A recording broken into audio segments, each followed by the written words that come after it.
Computers are all around us. From laptop computers, to smartphones, to smartwatches, they're changing the way that we live our lives. But have you ever asked yourself, what exactly is a computer? A computer is an electronic device that manipulates information or data.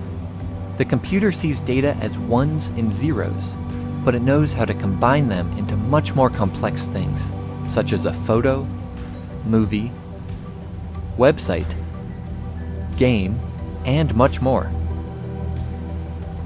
Computers use a combination of hardware and software. Hardware is any physical part of the computer, which includes the internal components and the external parts like the monitor and keyboard. Software is any set of instructions that tells the hardware what to do, such as a web browser, media player, or word processor. When most people say computer, they're talking about a personal computer. This can be a desktop computer or a laptop, which has basically the same capabilities, but in a more portable package. Personal computers come in a few different styles. The most common type uses the Windows operating system. Macs or Macintosh computers feature the Mac OS operating system, while Chromebooks run on Chrome OS. Smartphones and other mobile devices mostly use the iOS or Android operating systems. We'll talk more about operating systems in a later video. Computers come in many other shapes and sizes. TVs, game consoles, and even appliances like refrigerators can have built-in computers, although they may not do everything a desktop or a laptop can. There's another type of computer that plays an important role in our lives: servers. A server sends information to other computers on a network. In fact, every time you use the internet, web servers deliver the web pages that you want to see to your computer.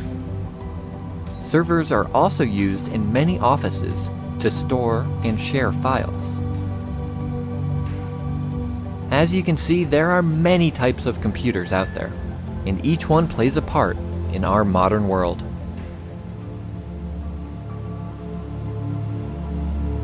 Every computer has its own set of buttons and ports. In this video, we're going to talk about some of the most common ones, including what they're for and how to recognize them. Some buttons are universal, like the power button. Depending on the type of computer you have, it may be on the front, on the back behind the screen, or even on the inside when you open the lid. The power socket is where you'll connect the power cord. If you have a laptop, you'll have a charging port instead. Most computers provide more than one USB port, so you can plug in any device you might need. Keyboards, printers, and USB drives are all common examples. Some computers even have USB-C ports, which can be used for many different things, not just plugging in devices. Laptops, for instance, often use the format for the charging port. If you have a desktop, you'll use the monitor port to connect the monitor. There are quite a few types of monitor connections, ranging from HDMI to the USB-C style we just mentioned. If you have a laptop, you can connect a separate monitor as long as you have the right equipment. Just look for the display port and plug in the appropriate cable. The Ethernet port lets you connect to the internet if you're not using Wi-Fi. All you need is an Ethernet cable, which you can then connect to your modem or router. If your computer has an audio jack, you can use it to plug in wired headphones or speakers. You may or may not have a disk drive, depending on how old your computer is and who makes it. The disk drive can be used to insert a CD, a DVD, or a Blu-ray disc. If you have ports that look like this, they're for older peripherals like mice, keyboards, and printers. Newer versions of these devices usually connect via USB or wirelessly. And that covers the basics of buttons and ports. Of course, every computer is different, and technology is always changing. To find out what options you have, take a closer look at your computer.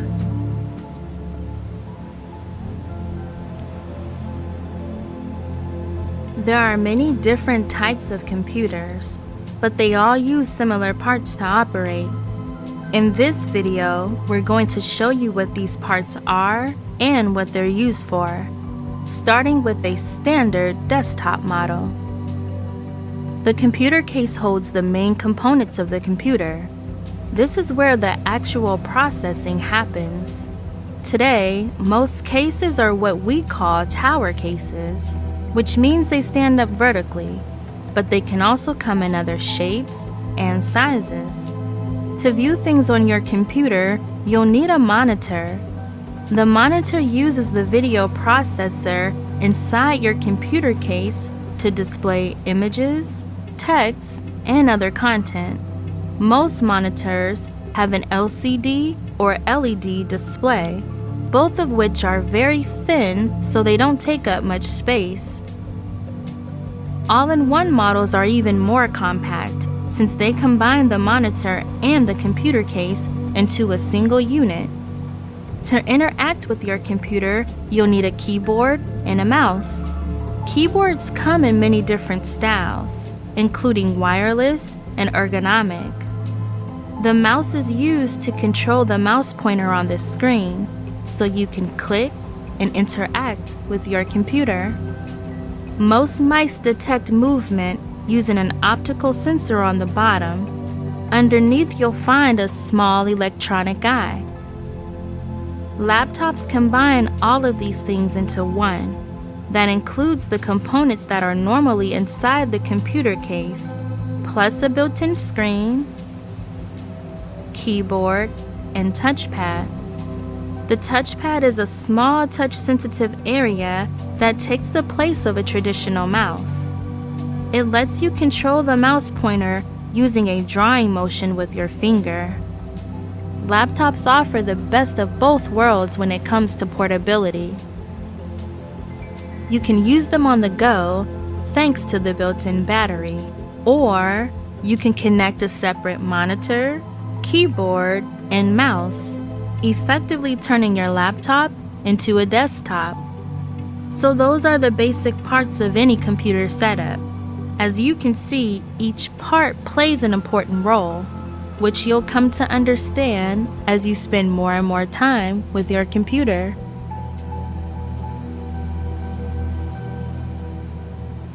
You may already know that there are many important parts inside a computer, but what exactly do they do? Let's take a look inside and learn about the various components that make a computer work. Whether it's a desktop computer or a laptop, every computer has a large circuit board called a motherboard. This contains some of the most important parts of the computer, such as the CPU, also known as the Central Processing Unit or processor. The CPU can be considered the brain of the computer because it processes information and carries out commands. Since it tends to get hot, it's covered by a piece of metal called a heatsink, which draws heat away from the processor. The motherboard also contains the computer's RAM, or random access memory. This is the short-term memory that the computer uses whenever it's performing calculations. However, you cannot store your files there, because the RAM is cleared when you shut off the computer. The hard drive provides long-term storage, keeping all of the computer's data even when it's turned off. Many hard drives use a magnetic platter to store data, but many newer computers have solid-state drives, which are faster and more durable, but also more expensive. On many desktop computers, the motherboard has expansion slots that allow you to upgrade by adding expansion cards. You can add a video card to get better graphics performance, or you can add a wireless card to connect to your wireless home network. Most laptops, however, don't have expansion slots. Of course, the computer's components need electricity to run. The power supply unit is designed to take power from the wall outlet and send it to all of the different components that need power. Laptops also contain a built-in battery that lets you use them anywhere. A computer is a pretty complex machine, but now that you've seen what goes on inside, it should be a little less mysterious.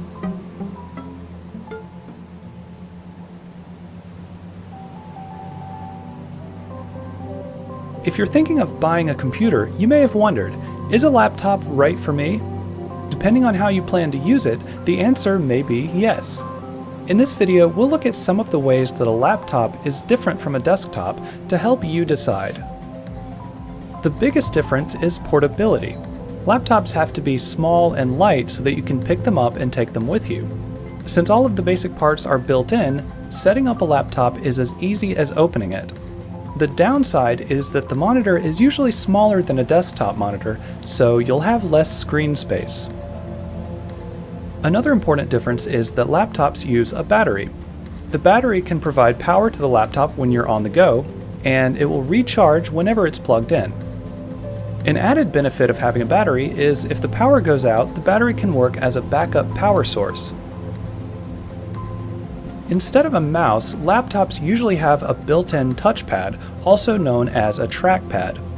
You can control the pointer on the screen by using a drawing motion with your finger. If you haven't used a touchpad before, the experience is a little bit different from using a mouse, and it may take a while to get used to. If you're buying a desktop computer, you can mix and match almost any monitor, keyboard, and mouse that you want. With a laptop, you won't have quite as much freedom since everything is built in. However, if you want to have the best of both worlds, you can use your laptop's ports to connect a separate monitor, keyboard, and mouse, basically turning your laptop into a desktop. And of course, whenever you want to, you can simply disconnect everything and take your laptop with you. As you can see, there are some important differences between laptops and desktops. So depending on your preferences, you can decide which one best suits your needs.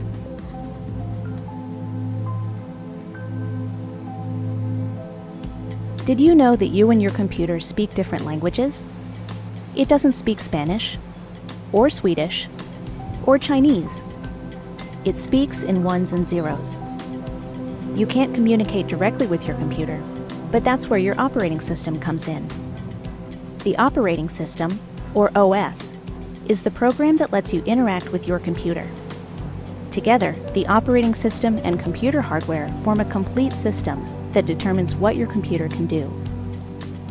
There are many different operating systems. Two of the most common ones are Microsoft Windows and Mac OS. Windows comes preloaded on most personal computers, while Mac OS runs on all new Macs.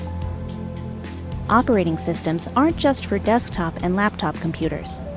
Mobile devices run mobile operating systems, like Apple iOS or Google Android, which are designed for interactions with smaller touchscreens.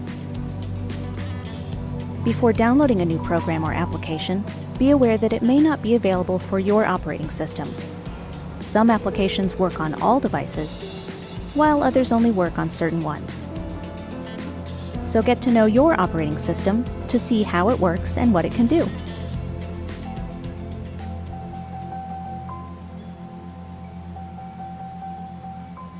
If you woke up this morning thanks to the alarm on your smartphone, or if you like watching videos or playing games on your tablet, you're using applications, also known as apps. An app is a software program that lets you do things, for lack of a better word. You'll find apps on all of your devices, including smartphones, tablets, and computers. Some apps help you complete tasks, while others are just for fun. Here are some examples of ways you can use apps.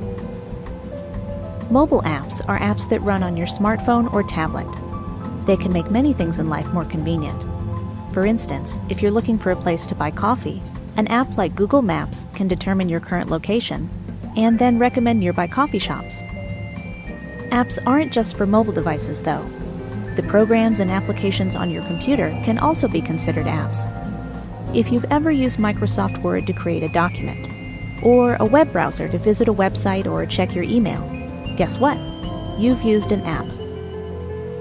Some apps come already installed, but you can easily download or buy more online. Apps are about communication, productivity, entertainment, and more. With so many possibilities, you're sure to find several apps that are perfect for the things you do.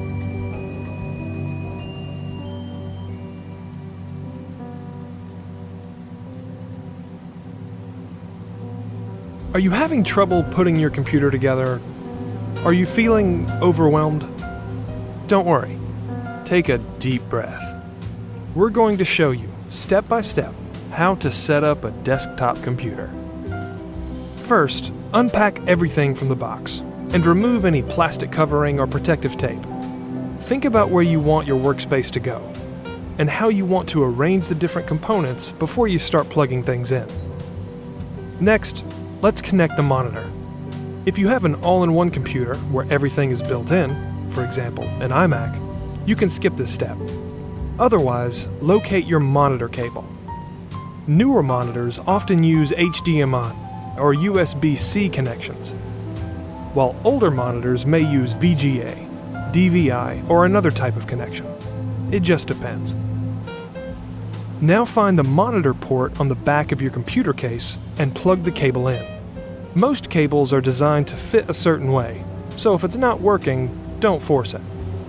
When you're done, connect the other end to your monitor. Now it's time to plug in your keyboard and mouse. If they're wired, they most likely have a USB connector, so you can use any of the ports you see here. You could also plug your mouse into the USB port on your keyboard if it has one. If you have a wireless mouse or keyboard, it's going to work a little differently. Some wireless devices connect using technology that's built into your computer, while others need an adapter. You'll also need to pair the device with your computer before you can use it. You may want to read the instructions that came with your wireless device to learn more about pairing. At this point, you can plug in your speakers or headphones.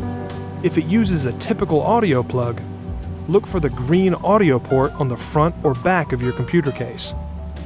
However, some speakers, headphones, and microphones use USB connectors. Finally, it's time to connect the power supply cables and plug the computer in. You should have two cables. One goes with your monitor, and the other plugs into the back of your computer case. Now plug both cables into a power outlet. We recommend using a surge protector to keep your equipment safe in the event of a power surge. When you're ready, plug the surge protector into a regular outlet. If it has a power switch, you may need to switch it on. That's all there is to it. Now take a minute to make sure you're happy with your workspace. Then turn your computer on.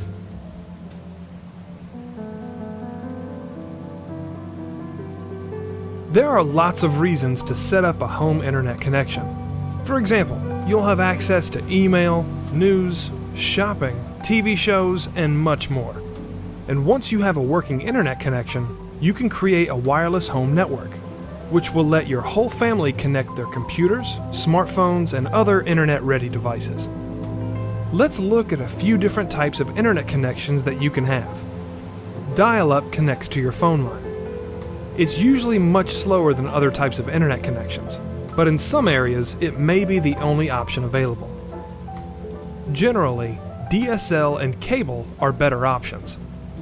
DSL plugs into your phone line, and cable uses your cable TV connection.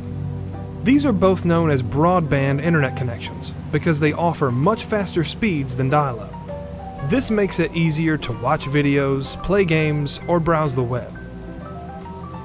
Fiber is the fastest type of broadband currently available. Using fiber optic cables, it can provide speeds that exceed even DSL or cable. However, it may not be available where you live, and it tends to be more expensive. Cellular is sold under a few different names, including 4G, LTE, and 5G. They're types of wireless internet connections often used by smartphones, but you can also get these types of connections for your home.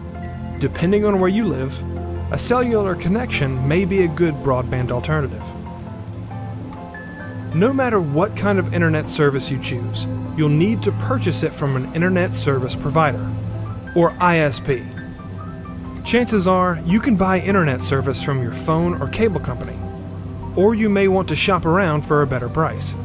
Your ISP will guide you through the entire process of connecting to the internet. They will usually need to send a technician to your home to turn on your connection. Your ISP may also give you a modem and set it up for you. But if you prefer, you can buy a modem from a computer store and use the included instructions to set it up yourself. These instructions will vary, but the basic idea is that you'll connect the modem to your phone jack or cable TV connection, and then connect your computer to the modem using an Ethernet cable. Once you have everything set up, you can open your web browser and begin using the internet. If you want to connect several devices to the internet, you can create a wireless home network, also known as a Wi-Fi network. To do this, you'll need a wireless router, which takes the internet connection from your modem and broadcasts it throughout your home. Your modem may already have a wireless router built in, so you may not need to buy one. To set up your wireless connection, follow the instructions included with your router. You'll need to choose a network name, also known as an SSID. Also, for security, you should turn on WPA2 or WPA3 encryption, depending on what your router supports. Then, make sure you choose a strong password. After you've set up your wireless network, go into each device's Wi-Fi or network settings, select your network name, and type your password. If any of your devices are not wireless ready, you can simply plug them into your router with an Ethernet cable, or you can purchase a wireless card. Setting up an internet connection and Wi-Fi network takes a little bit of work, but once you get it set up, your family will be able to use the internet without being limited to one computer.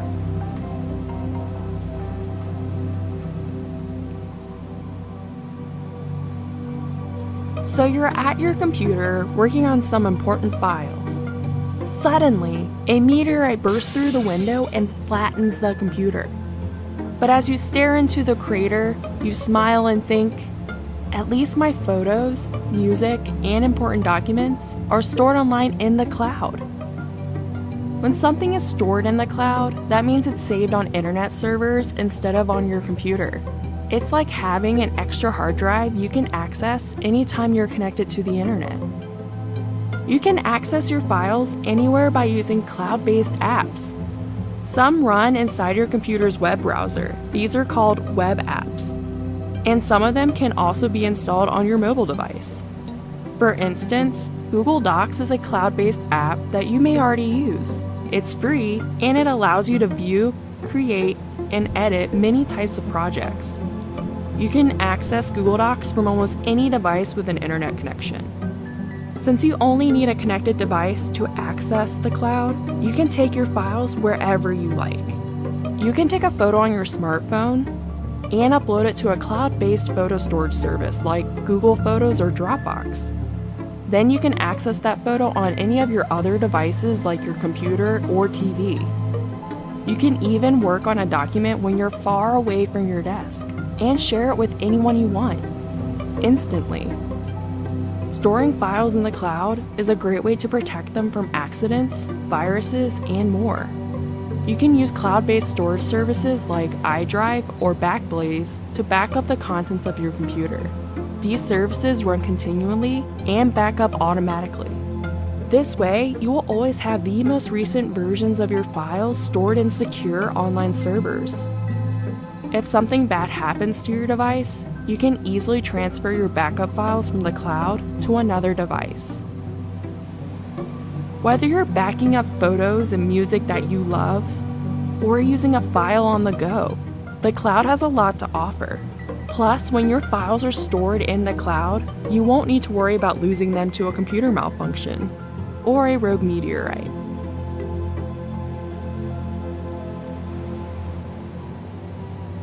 It's important to keep your computer clean, not only because it looks nice, but also because things like dust and dirt can affect your computer's performance.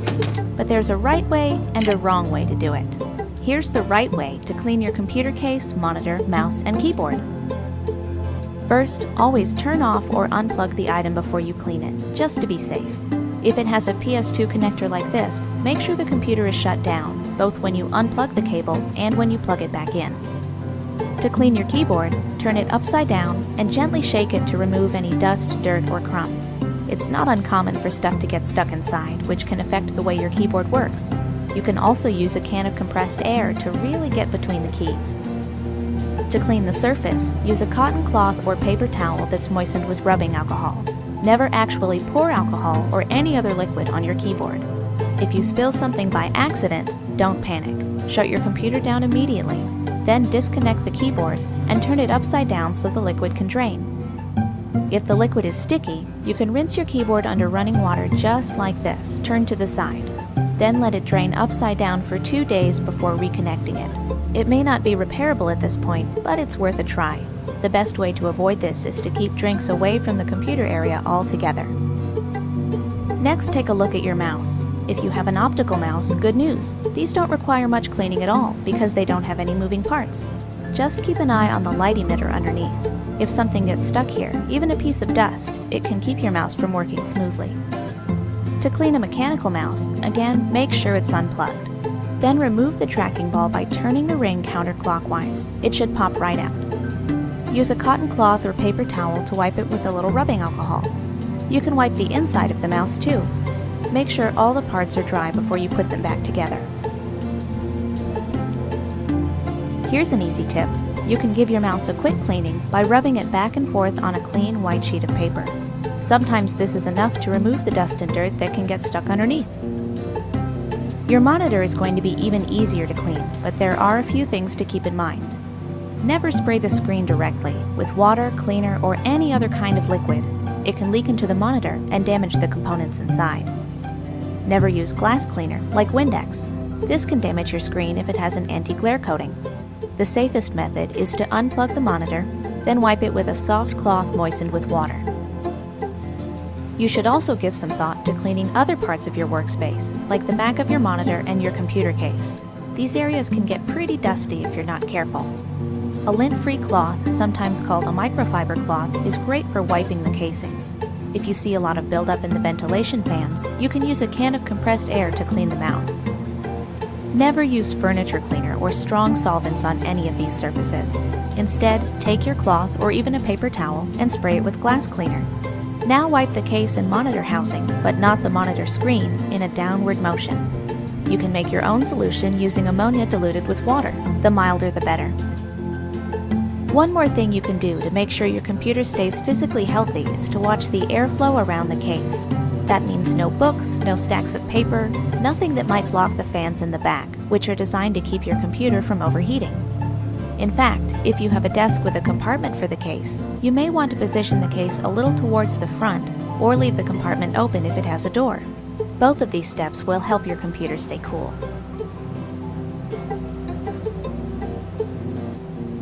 Looks good to me. Just remember to clean your equipment regularly, the right way, and your computer is sure to stay healthy for years to come. We rely on our computers for many different things. We trust them to keep our information safe, including our files and personal data. That's why it's important to protect your computer and do your best to keep it running smoothly. Here are some tips that can help. One of the biggest threats to computer safety is malware. Malware is any type of software that's designed to damage your computer or gain unauthorized access to your personal info. This can include viruses, spyware, Trojan horses, and other malicious software. Windows computers, Macs, and even Chromebooks can get malware. To protect your computer, you should use an antivirus program like Kaspersky, Norton, or the built-in Windows Defender. This helps prevent viruses from being installed and also lets you scan your computer and remove any viruses that are found. Keep in mind, no antivirus program is perfect. To stay safe, you should still avoid suspicious-looking ads or downloads. Run regular updates to your antivirus program, and also run updates to your operating system. To keep your computer running smoothly, the latest version of Windows offers a couple useful features, including storage sense and defragment and optimize drives. You can access both of these in settings, or you can find them using the search bar. When you turn it on, Storage Sense helps you free up space on your hard drive by scanning for temporary files and other files that can be deleted. Once on, it will run automatically in the background. Older versions of Windows offer a similar feature called disk cleanup. Defragment and optimize drives rearranges the data on your hard drive to help your computer run faster and more efficiently. It should be running automatically on a weekly basis, but you can easily check or change the schedule anytime. If something bad does happen to your computer, you could lose all of your important files. To prevent this, you should back up your computer regularly. One option is to buy an external hard drive and copy your files to it. To make this process even easier, you can use software like Windows Backup or Time Machine if you're using a Mac. Of course, if something happens to your computer and your backup drive, you'll still lose all of your files. For more security, you can use an online backup service like iDrive or Carbonite. You may have to pay a monthly fee to use these services, but the advantage is that your files will stay safe in the cloud no matter what happens to your computer. Following these tips can help you protect your computer and keep your information safe. You can rest easy knowing that all of your files will be there when you need them.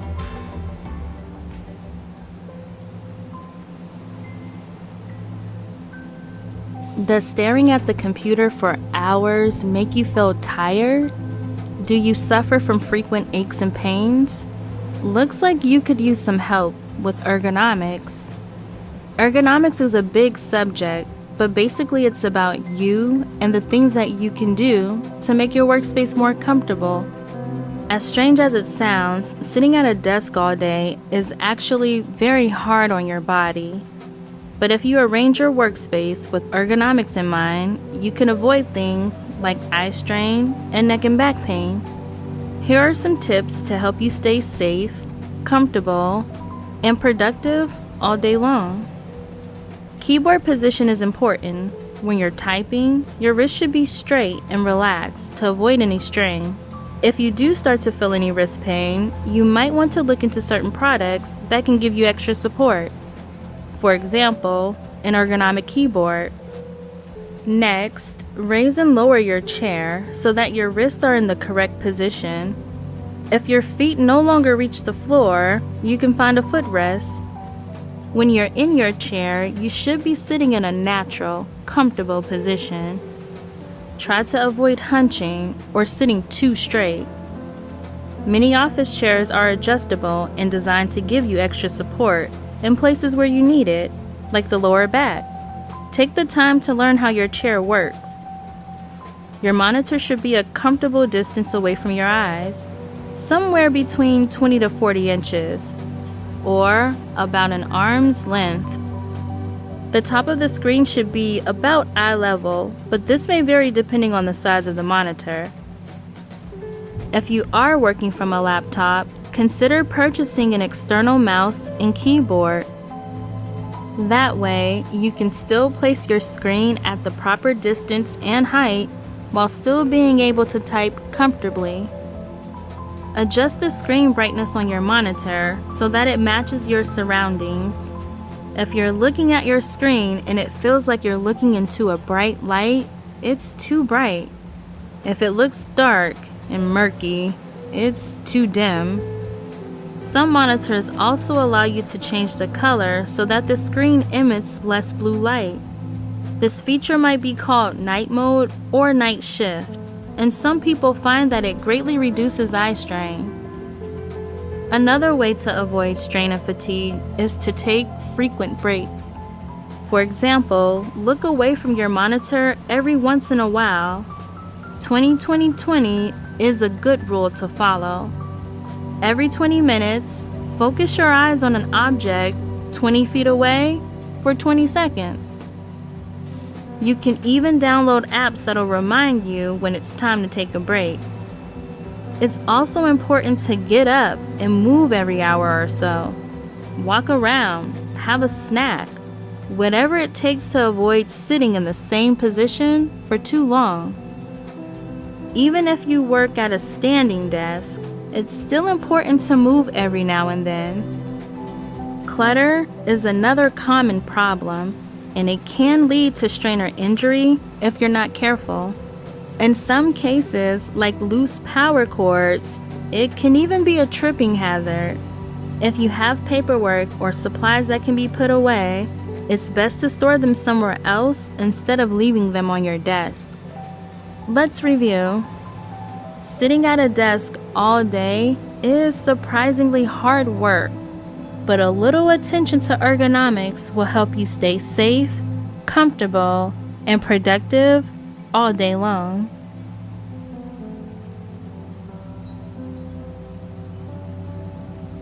While you're using the internet, you may be picking up spyware, downloading malware, or using fraudulent sites without even knowing it. But don't worry, your browser does a number of things to help make sure you avoid running into malicious websites. And there are also some precautions you can take to stay safe. Something as simple as double-checking domain names can save you from accidentally visiting a site with unsafe content. Malicious sites often use deceptive web addresses to trick users into believing they are on a legitimate site. Many web browsers will highlight the domain when you're typing in a site's web address. In this case, it's just a darker font than the rest of the web address. Being able to clearly read the domain name makes it easier to double-check and make sure it's correct. This will help make sure you're going to the real, trusted site, and not a phony site with a similar web address. And if you are about to access a site that contains malware or other malicious content, many web browsers will show you a warning. Some websites will display this padlock image, or a similar image. When you see this, you know that that site has added additional layers of protection by making sure your connection to the site is secure, so third parties can't see your personal information. This is most commonly seen on certain types of sites, like banking sites. You won't see this on all websites, and that's okay. Not all sites need the extra security. Finally, another easy way to make sure your browser is providing as much protection for you as possible is by making sure you have the most recent version of your browser. Your browser will usually notify you when it has a new version or if there's an update available. But if you think you've missed or ignored updates, you can manually check for updates. In Chrome, click the menu button. Then select About Google Chrome. By practicing just a few simple safety measures, you can browse the internet more safely. The internet has become an essential tool for communicating, which is partly why it has also become a popular target among scammers and cybercriminals. In order to safeguard yourself from email scams, harmful software, or identity theft, it's essential that you understand the ways you might be at risk. In this video, we'll go over the basics of identifying and avoiding potentially harmful content on the internet. The first line of defense begins with your email inbox. You've probably heard the term spam before in reference to junk email.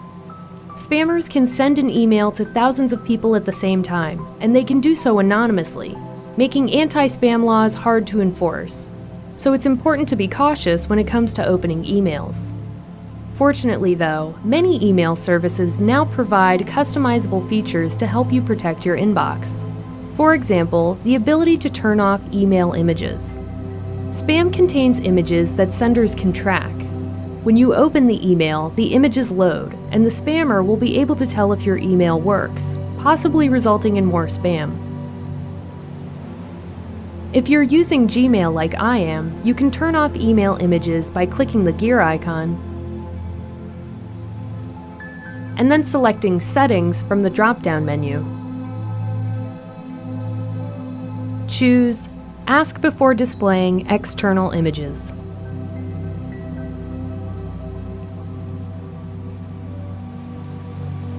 Then click Save.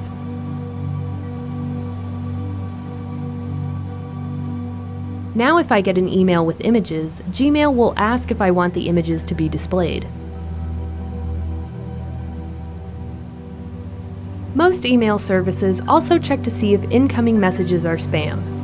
If it finds spam, it will store the mail in a spam folder, so you don't accidentally open it when you're checking your email. Spam blocking systems aren't perfect though, and there may be times when legitimate emails end up in your spam folder. so it's a good idea to regularly check and make sure you aren't missing important emails. To check your spam folder in Gmail, click More in the left pane. Then select Spam. And here you can see all the emails that have ended up in your spam folder. Many email services have a feature you can use to mark emails as spam. In Gmail, I can just select the email and then click this button to mark it as spam. This helps your email provider to filter out these types of messages in the future. Some spam emails are simply annoying advertisements. Others will claim to be contacting you about something important, when what they're really trying to do is steal your personal information. This is known as phishing. It's a type of scam in which an email pretends to be from a bank or another trusted source in order to trick you into handing over your personal information by asking you to complete some sort of action. They may want you to re-enter a password, verify or update sensitive information like phone numbers, addresses, or credit card numbers, and they almost always tell you to do so by following links they provide. It's a good idea to avoid clicking links in emails. Instead of clicking the link, retype the URL into your browser's address bar to ensure that you go to the correct website. For example, here's an email that looks like it's from Bank of America, saying that some personal information has been changed and asking me to verify the changes by following a few links. It looks real enough at first glance, but it's surprisingly easy for scammers to create deceiving details such as these. Remember, phishing emails won't always look like they're phishing. The whole purpose is to look like they're from your bank, credit card, or another trusted company. Think of it this way. If someone came to your house saying they worked for your bank and they needed your social security number to verify that you're the account holder, would you give it to them? Chances are you wouldn't give out that information. Look at emails the same way. Just because an email says it's from a familiar company doesn't mean it really is. Spam, scams, and phishing schemes will keep evolving just as the technology to stop them does. But if you know what to look for and what to avoid, you can keep your inbox that much safer. Suppose you're shopping online for shoes. Then you decide to check a health site and you see an ad for shoes. You switch over to YouTube to watch a hilarious kitten video, but first you have to watch a shoe ad. Later, you open the Facebook app on your phone, and guess what? Sponsored post about a shoe sale. How do all of these sites know that you're shopping for shoes? Well, websites use various methods to track your browsing habits. Each site may only gather a little bit of information, but together, it forms a sort of digital profile that advertisers can use to learn all kinds of things about you. An advertiser can plant a small file on your computer called a tracking cookie, which they can use to identify you the next time you visit one of the sites they advertise on. They can also get a pretty good idea of which devices you use based on your social media and email accounts, or by using a technique called probabilistic matching, which makes educated guesses about which devices belong to the same person. So one way or another, all of your devices are connected to you, and that means companies can send you targeted ads no matter which device you're using. This does raise some privacy concerns since the information is collected without your knowledge, and there is a fear of how this information could possibly be used. For instance, could an insurance company deny coverage based on a person's browsing history? You can take steps to limit the amount of data collected, such as blocking tracking cookies in your browser settings, but with the current sophistication of tracking, they're pretty easy to get around. However, there are potential upsides to all this data being collected. It allows sites to recommend articles and videos based on your interests and helps search engines more quickly find the results you're looking for. As the technology continues to advance, sites will find new ways to tailor their content to better meet your needs. It's hard to say exactly where this will lead, but for better or worse, digital tracking is part of the modern online reality.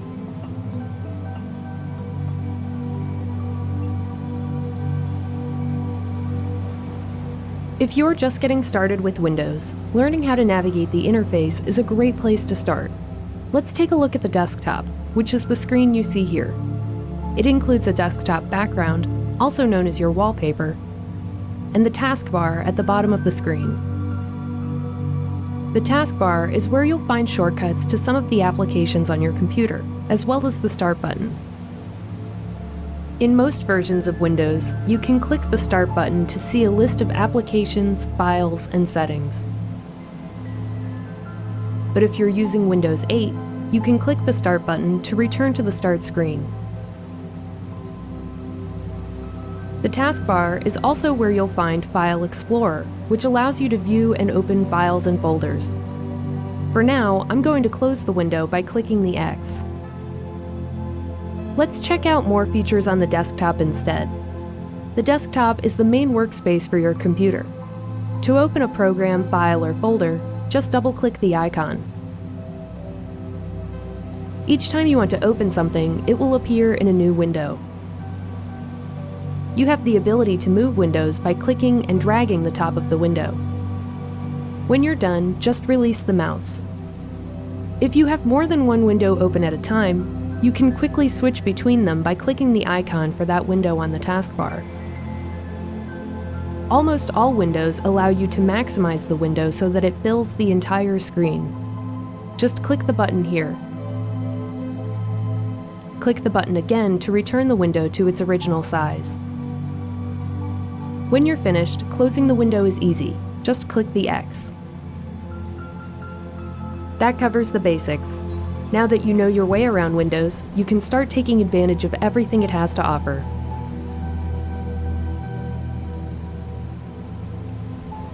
If you are just getting started with OS X, learning how to navigate the interface is a great place to start. First, we're going to take a look around at the desktop, which is the screen you see here. It includes a desktop background, also known as your wallpaper, the menu bar at the top, and the dock at the bottom. The dock is where you'll find shortcuts to some of the folders and applications on your computer. For example, iTunes, Safari, and Finder. To open any of the items on your dock, just click the icon. There are actually several different ways that you can navigate to files, folders, and apps in OS X. The Finder feature is one of them. We'll talk more about how to use the Finder later though. For now, I'm going to close the window by clicking the red button in the upper left corner.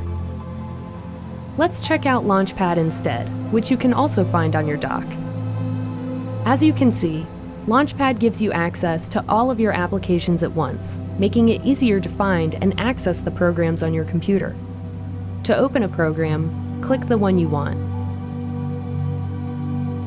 Exiting applications is just as easy. Let's zoom in on the menu bar so you can see how it works. To exit an application, click the name of the app in the upper left corner. Then choose Quit from the menu. Also on the menu bar is the Apple icon. This gives you access to your system preferences, recent files, folders, apps, and much more. You'll also use the Apple icon whenever you want to restart or shut down your computer.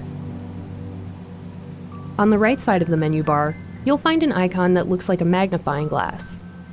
This opens a feature called Spotlight, which you can use to search the contents of your computer if you're having trouble finding something. Just type what you're looking for example, a file or an app, and you'll get a list of search results. The last icon on the menu bar opens the Notification Center, which has been included in each version of OS X since Mountain Lion. Here you can keep track of the alerts you receive for different applications, including events on your calendar, reminders, and more. The Notification Center can be customized to show as few or as many alerts as you want. The desktop itself is one more place where you can store files, folders, and even shortcuts for easy access. This time, however, to open an item, you'll need to double-click your mouse. Some apps have a full screen mode that you can activate by clicking the double arrow in the upper right corner.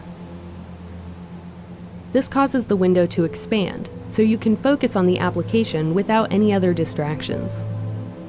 To return to normal view, press Ctrl-Command-F on your keyboard. Not all apps support this feature, but it's available in several of the apps that come pre-installed on your computer. The last thing I'd like to talk about is using your mouse in OS X, specifically a feature called natural scrolling. You can learn more about how it works by going to System Preferences, then choosing Mouse or Trackpad depending on what you have. In this case, we'll choose Mouse. As you can see from the demo, natural scrolling is basically the reverse of traditional scrolling. It's almost like you're pushing the content up and down on the page. This may seem awkward at first, but it's actually how many touchscreen devices work. Natural scrolling is the default setting, but you can always disable it by checking the box here. I recommend trying it both ways to see which one you prefer. While you're in this window, you can also take a look at multi-touch gestures.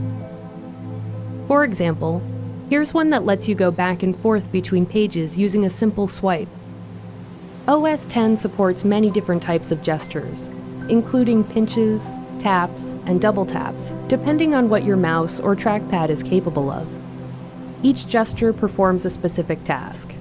To learn more, I recommend visiting this resource again once you become more familiar with OS X. That covers the basics. Now that you know your way around, you can start using OS X and taking advantage of everything it has to offer. A web browser is a tool you use to access the internet.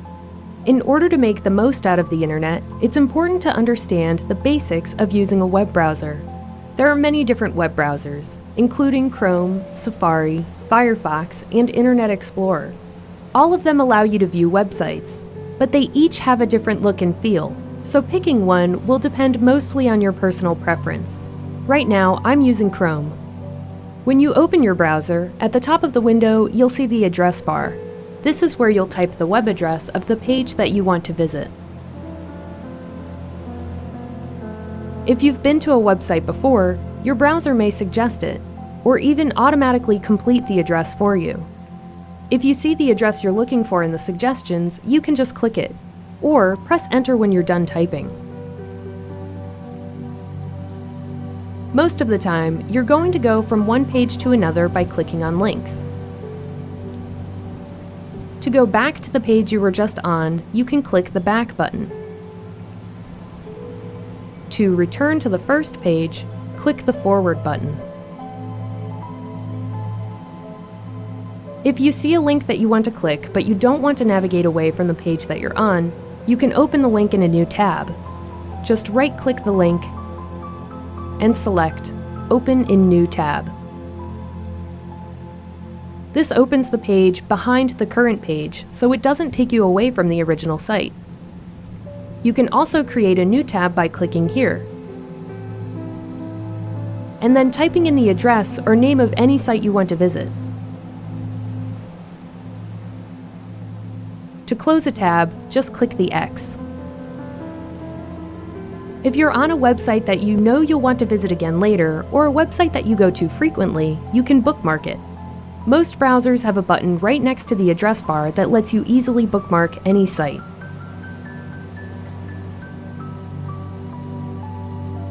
Once you've bookmarked a page, you'll be able to go to it again. In Chrome, you'll click the Settings button, select Bookmarks, and then select the website you're looking for from the list. Even if you don't bookmark a site, there's still a way to find it again later. Your browser keeps track of all the websites you visit in a feature called History. All browsers allow you to access your history. In Chrome, you can access this by clicking the Settings button. You can then click on a site to go to it. And as you may remember from before, you can begin typing in the address bar and your browser will make suggestions. These suggestions come from your history and bookmarks. The locations of these buttons and other options may vary a little depending on which browser you're using, but you should be able to perform all of the same actions no matter which browser you decide to use.